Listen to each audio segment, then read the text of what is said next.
ಹಾಳು ಮಾಡ್ಕೊಂತಾರೆ ಅವ್ರ ಜೀವನನ. ಸೊ ಅದ್ರ ಬಗ್ಗೆ ಏನಾದ್ರು ಒಂದು ಸಂದೇಶ ಏನಾದ್ರು ನೀನು ಹಾಳಾಗಬೇಡ. ಹೇಳಿ ಸರ್.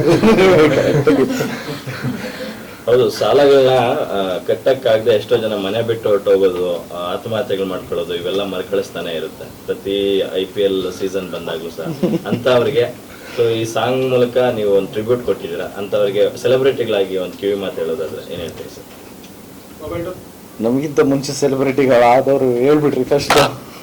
ಏನಿಲ್ಲ, ಕ್ರೀಡೆ ಅನ್ನೋದು ಯಾವಾಗಲೂ ಏನೋ ಒಂದು ಸ್ಪೋರ್ಟಿವ್ ಆಗಿ ತಗೋಬೇಕು ಅನ್ನೋದು ಒಂದೇನಿದೆಯಲ್ಲ, ಅದೇ ರೀತಿ ಅದನ್ನು ಆ ಸ್ಪೋರ್ಟಿವ್ ಆಗಿ ಅಷ್ಟೇ ಇಟ್ಕೊಂಡು ಮತ್ತು ಅದನ್ನು ಆಟ ಅಂತ ಅಷ್ಟೇ ಪರಿಗಣಿಸಿ ಮತ್ತು ಅದನ್ನು ಬಿಟ್ಟು ದುಡ್ಡುಗಳನ್ನ ಕಟ್ಟಿ ಮನೆಗಳನ್ನ ಹಾಳು ಮಾಡಿಕೊಂಡು ಜೀವಗಳನ್ನ ಕಳ್ಕೊಬೇಡಿ ಅಂತ ನಮ್ಮ ಮಾರ್ಟಿನ್ ಟೀಮ್ ಕಡೆಯಿಂದ ಬಟ್ ಸರ್ ಸಾಂಗ್ ಕಡೆಯಿಂದನೂ ಹೇಳ್ತಾ ಇದ್ದೀವಿ.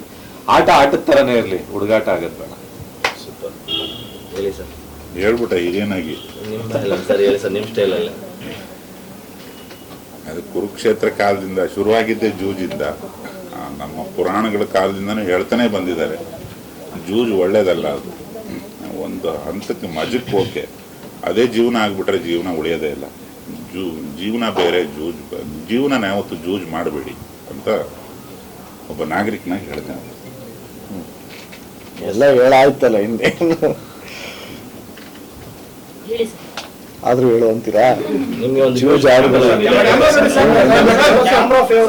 ಅಲ್ಲಿ ಹಾಕೋಬೇಕು, ನೀವು ಅಲ್ಲಿ ಮಧ್ಯಕ್ಕೆ ಹಾಕೊಂಡ್ಬಿಟ್ರೆ ನಿಮ್ಗೊಂದಷ್ಟು ದೊಡ್ಡ ಫ್ಯಾನ್ ಫಾಲೋಯಿಂಗ್ ಇದೆ, ಹಂಗಾಗಿ ನಿಮ್ಮನ್ನ ಫಾಲೋವರ್ಸ್ ಇರ್ತಾರಲ್ಲ, ಅವರಾದ್ರೂ ಒಂದಷ್ಟು ಜನ ಫಾಲೋ ಮಾಡ್ತಾರೆ.